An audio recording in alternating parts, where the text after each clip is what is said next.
Assalamualaikum warahmatullahi wabarakatuh.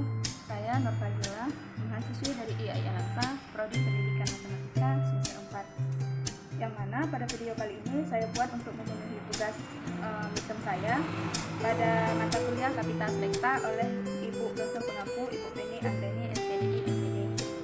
Nah, pada video pembelajaran kali ini saya akan mencoba untuk menyelesaikan persoalan dari himpunan, logika matematika, bangun datar, bangun ruang, teorema Pythagoras, dan yang terakhir persamaan dan tidak persamaan kuadrat.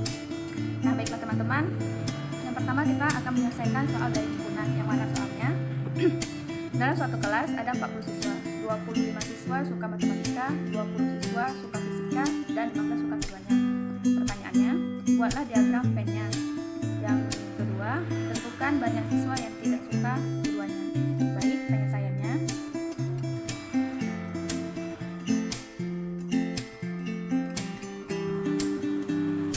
Yang A, diagram Venn-nya.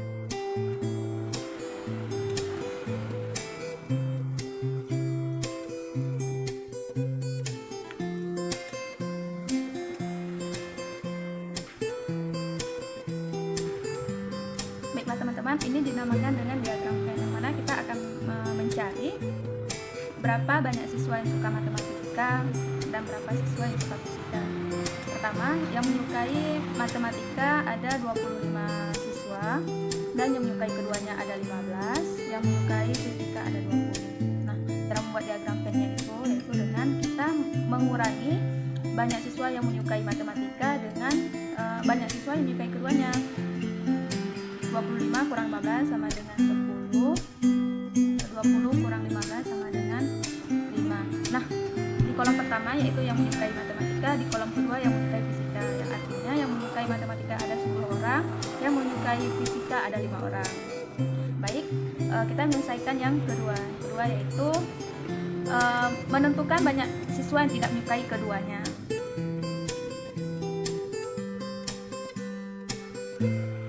Nah, yang pertama kita ketahui banyak siswanya itu ada 40 siswa.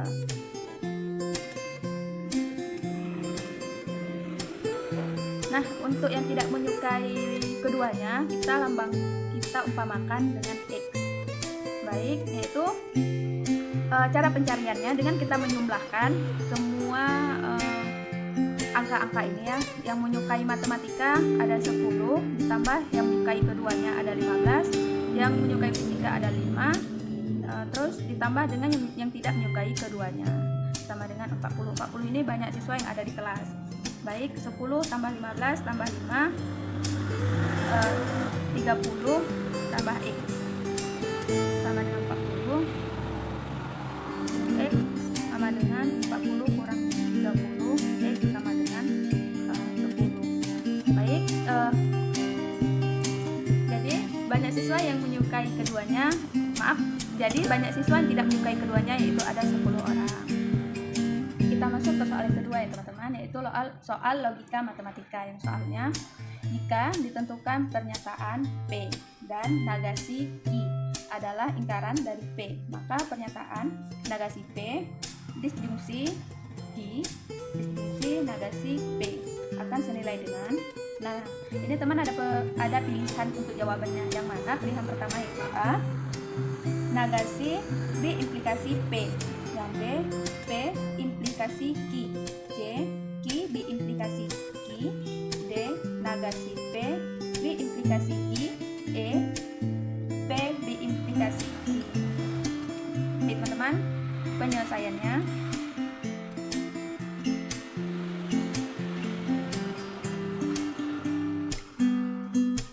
Itu dengan kita menggunakan tabel kebenaran. Ini dinamakan dengan tabel kebenaran, teman-teman, di mana di sini ada kolom pertama ada P, kolom kedua ada Q, kolom ketiga ada negasi P, kolom keempat ada negasi Q, kolom kelima ada negasi P disjungsi Q, kolom ke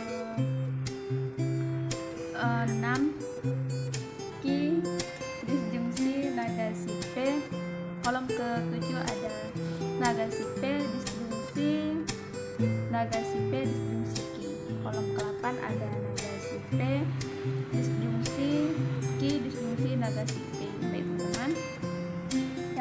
punya negasi kebalikannya. Jadi nilai P adalah benar, maka negasinya bernilai salah.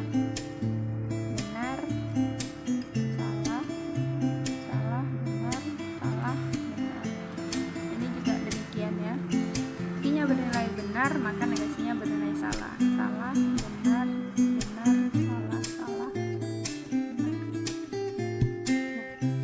Kalau disjungsi apa syaratnya, yaitu apabila P-nya bernilai benar, Q-nya bernilai benar, maka dia benar. P-nya bernilai benar, Q-nya bernilai salah, dia benar. P-nya bernilai benar, Q-nya bernilai P-nya bernilai salah, Q-nya bernilai benar, maka dia benar. P-nya bernilai salah, Q-nya bernilai salah, maka dia salah. Nah, negasi P disjungsi Q. Nilai negasi P-nya bernilai salah, Q-nya bernilai benar, maka dia benar. Salah, salah, salah, benar, benar, benar, benar, salah, benar. Nah, pada kolom ke-6 yaitu Q disjungsi negasi P. Q disjungsi negasi P. Nah, ini syaratnya sama ya teman-teman, disjungsi dengan. Nah teman-teman, pada kolom ke-6 yaitu Q disjungsi negasi P. Nah ini sama seperti kolom ke-5 yaitu negasi P disjungsi Q. Nah, Q-nya bernilai benar, negasi P-nya bernilai salah, maka dia salah. Salah, benar, maaf, benar, salah, maka dia benar. Salah, salah, maka dia salah. Benar, benar, maka dia bernilai benar. Salah, benar, maka bernilai benar. Nah, pada kolom ke-7 yaitu negasi P disjungsi negasi P disjungsi Q. Nilai daripada negasi P disjungsi dengan nilai negasi P disjungsi dengan Q. Benar, benar, salah, maka bernilai benar. Salah, benar, salah, salah, bernilai salah. Benar, benar, bernilai benar. Benar, benar, bernilai benar.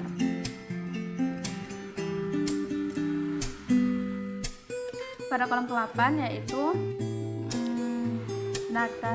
negasi P disjungsi Q disjungsi negasi P. Negasi P disjungsi Q disjungsi negasi P.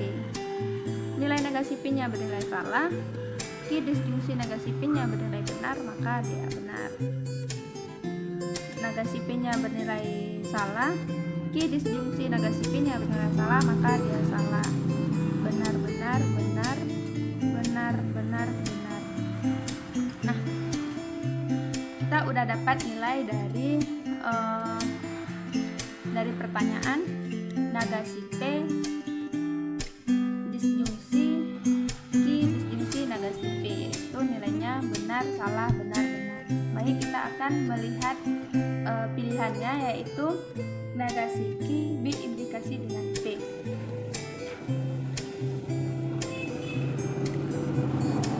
Negasi Q diimplikasi dengan P, yang mana syarat dari diimplikasi apabila P-nya bernilai benar, Q-nya bernilai benar, maka dia benar. P-nya bernilai benar, Q-nya bernilai salah, maka dia salah.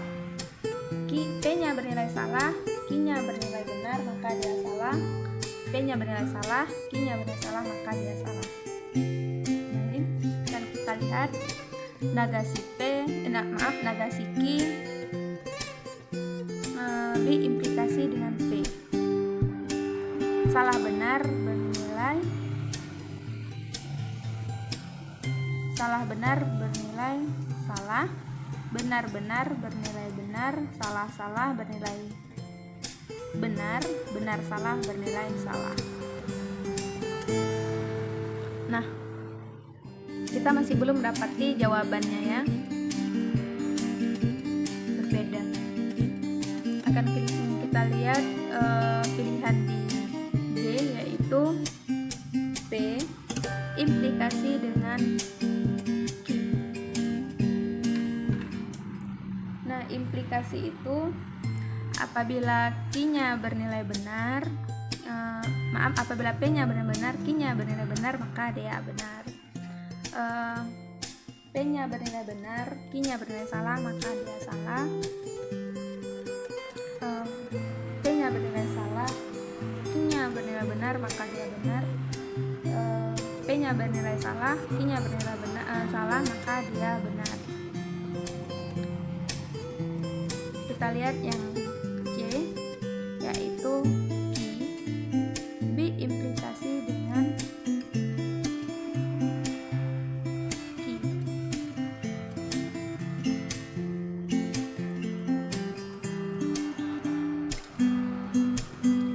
Syarat dari B implikasi sama seperti yang di atas tadi ya syaratnya, dimana apabila Q-nya bernilai benar, apabila P-nya bernilai benar, Q-nya bernilai salah, maka dia salah. Apabila Q-nya bernilai salah,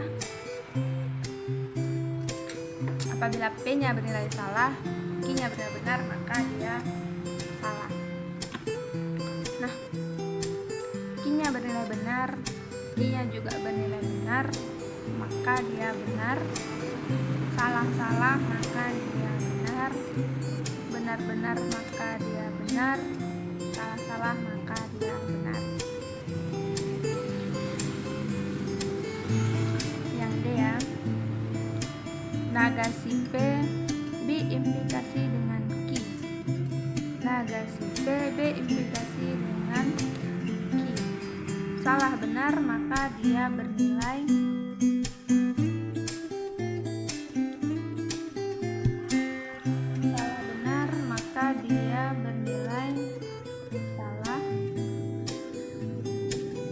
salah bernilai benar, benar-benar bernilai benar, benar salah bernilai salah. Yang terakhir yaitu E, P,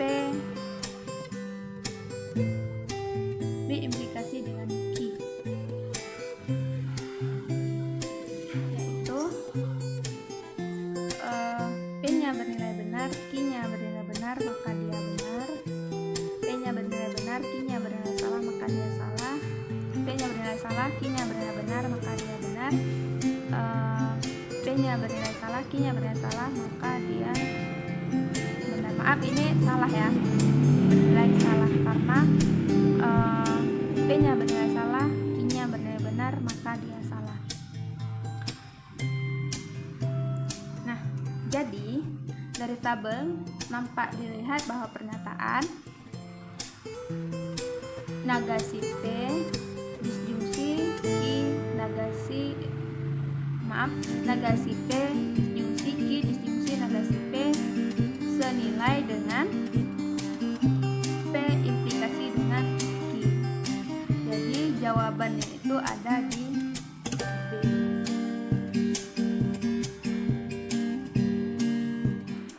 Nah, soal ketiga yaitu soal bangun dasar. Dengan soal sebuah kebun berbentuk persegi panjang dengan ukuran 34 meter kali 16 meter. Di sekeliling kebun akan ditanami pohon mangga dan pohon jeruk. Di antara pohon adalah 2 meter. Nah, jarak pohon mangga dan pohon jeruk itu adalah 2 meter. Banyak pohon mangga yang dapat ditanam adalah, nah penyelesaiannya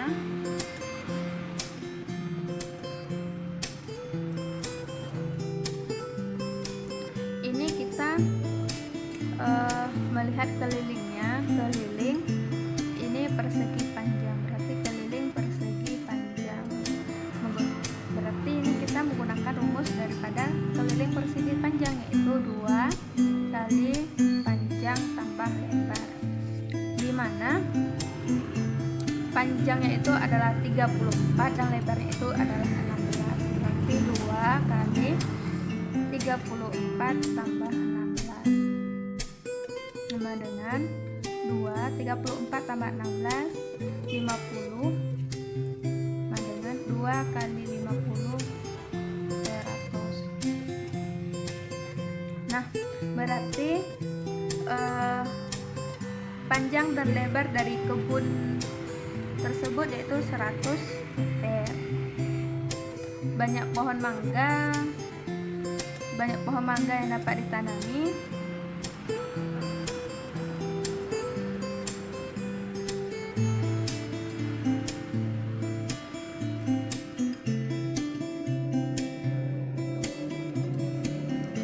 Itu 100 dibagi 2 ya, karena jaraknya itu adalah 2 meter, yaitu 100 meter dibagi dengan 2 meter sama dengan 100 bagi 2 yaitu 50. Jadi 50 pohon mangga.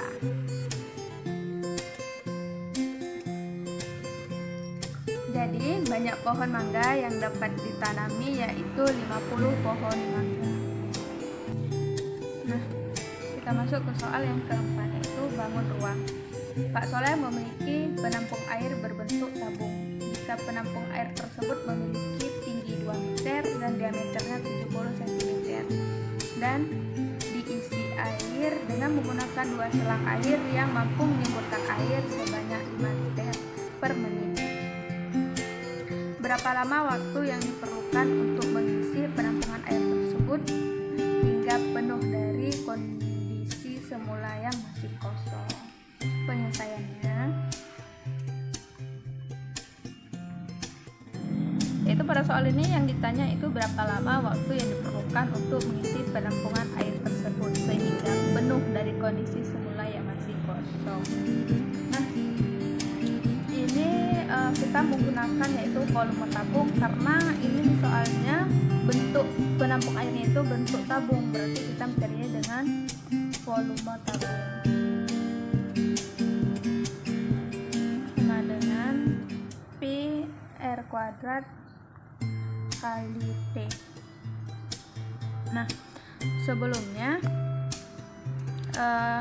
kita ubah semua ini menjadi sentimeter ya teman-teman, dimana tingginya diketahui tingginya itu 2 meter, kita ubah menjadi sentimeter menjadi 200 cm. Terus R-nya yaitu 70 cm. Nah, setengah daripada 70 yaitu 35. Kita masukkan ke dalam rumusnya, 22/7 kali 35 kali 35 kali dengan 200. Nah, 35 sama 7 nya kita coret menjadi 22 kali 5 kali 35 kali 200. Nah, ini teman-teman tidak kita jumlahin dulu. Nah, karena kita di sini akan mencari waktu yang diperlukan. Waktu yang diperlukan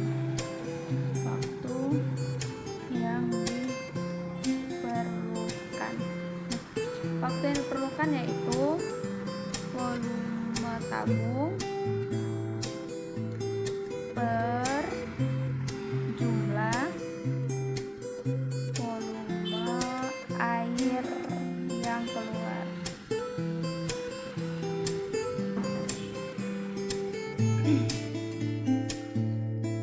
Kita isi volume tabungnya yaitu 22 kali 5 kali 35 kali 200 per. Nah,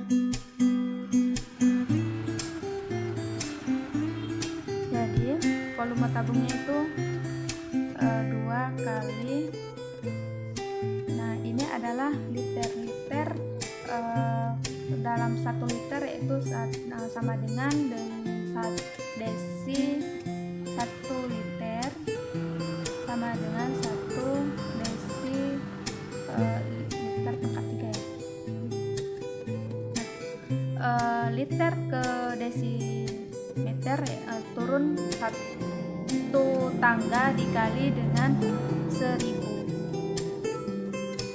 Yang artinya 5 kali dengan 1000, 5000, karena pangkat 3 ya.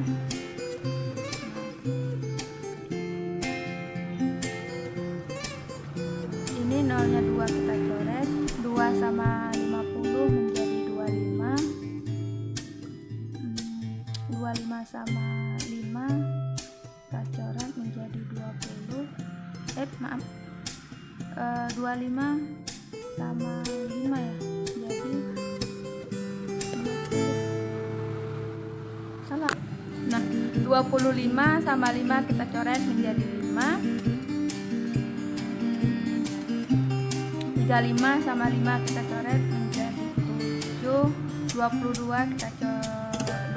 sama 2 kita coret menjadi 11. Kesini ya, coba kemari ya. Sama dengan 11 kali 7 yaitu 77 menit. Nah, 77 menit itu sama dengan 1 jam 17 menit. Jadi waktu yang diperlukan untuk mengisi penampung air tersebut sehingga penuh dari kondisi semula yang masih kosong yaitu 1 jam 17 menit. Soal yang kelima yaitu soal teorema Pythagoras, yang mana soalnya Budiman menyandarkan tangga yang panjangnya 5 meter pada sebatang pohon. Jarak ujung bawah tangga tersebut terhadap pangkal pohon 3 meter. Berapa meter tinggi ujung atas tangga dari tanah? Penyelesaiannya, ini kita anggap ini pohonnya dan ini tangganya dengan panjang 5 meter. Terus jarak ujung bawah tangga terhadap pangkal pohon yaitu ada 3 meter. Nah, yang disuruh cari yaitu berapa meter tinggi ujung atas tangga dari tanah. Nah, ini atas tangga dari tanah kita ibaratkan dengan X.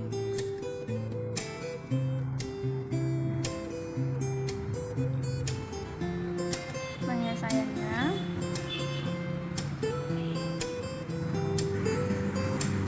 X kuadrat sama dengan 5 kuadrat kurang 3 kuadrat sama dengan 25 kurang 9. X kuadrat sama dengan 16. Nah, untuk menghilangkan kuadratnya maka kita harus kita akarkan 16. Akar 16. Akar kepada 16 yaitu 4. Jadi tinggi ujung atas tangga dari tanah yaitu 4 meter. Di sini saya akan menjelaskan tentang persamaan dan tidak persamaan kuadrat. Yang soalnya yaitu seorang pilot terbang sejauh 600 mil. Ia dapat terbang pada jarak yang sama dengan waktu yang lebih cepat 30 menit. Apabila ia menaikkan kecepatan rata-ratanya 40 mil per jam, carilah kecepatan rata-rata sebenarnya. Di sini kita akan terlebih dahulu mencari kecepatan rata-rata. Yang dengan rumusnya adalah kecepatan rata-rata.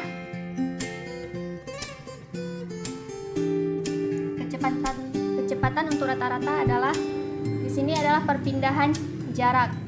P sama dengan kita lambangkan sebagai perpindahan dengan jarak. Kemudian per waktu. Kemudian waktu sama dengan perpindahan jarak per kecepatan rata-rata, yaitu P jarak atau kecepatan K rata-rata.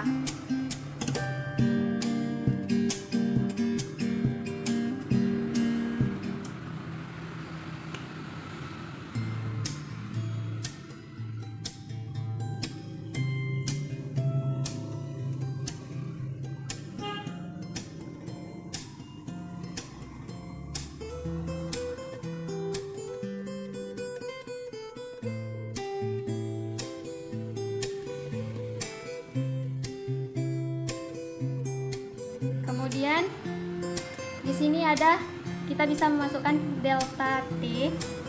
Delta T sama dengan 30 menit, yaitu sama dengan setengah jam. Kemudian kita misalkan kecepatan rata-rata sebenarnya X mil atau jam, menambahkan kecepatan rata-rata X tambah 40 mil per jam, jarak sama dengan 600 mil. Kemudian di sini bisa kita masukkan, yaitu sebelumnya tadi ada dijelaskan bahwasanya untuk kecepatan rata-ratanya rata-rata sama dengan yang ditambah adalah X tambah 40 mil per jam, dan jarak samanya adalah 600 mil. Kemudian bisa kita masukkan, yaitu 600 per X dikurang 600 per X ditambah 40 sama dengan setengah jam. Kemudian kita turunkan lagi dan tinggal kita gabungkan pengurangannya, yaitu 600 dalam kurung X ditambah 40 tutup kurung dikurang 6000 X per X dalam kurung X ditambah 40 sama dengan setengah. Kemudian kita turunkan lagi, yaitu 600 X ditambah 2400 dikurang 600 X per, kita turunkan lagi, X buka kurung X tambah 40 tutup kurung sama dengan setengah. Kemudian tinggal kita kali silang, yaitu hasilnya adalah 224.000 per X buka kurung X tambah 40 tutup kurung sama dengan setengah,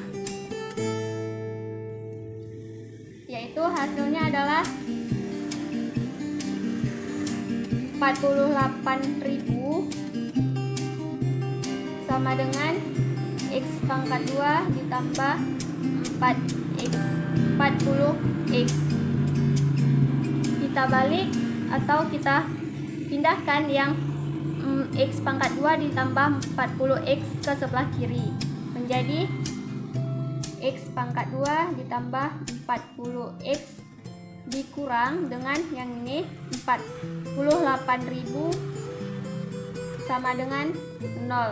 Ini setelah kita faktorkan dan mendapatkan hasilnya yaitu 0. Kemudian kita faktorkan agar mendapatkan hasil dari X pangkat 2 ditambah 40X dikurang 48.000, yaitu dengan cara X ditambah 240 dan yang untuk yang keduanya yaitu X dikurang 200 sama dengan 0. Kemudian untuk lebih memudahkan atau menyederhanakan, yaitu X sama dengan min 240 mil per jam, yaitu dilambangkan dengan X.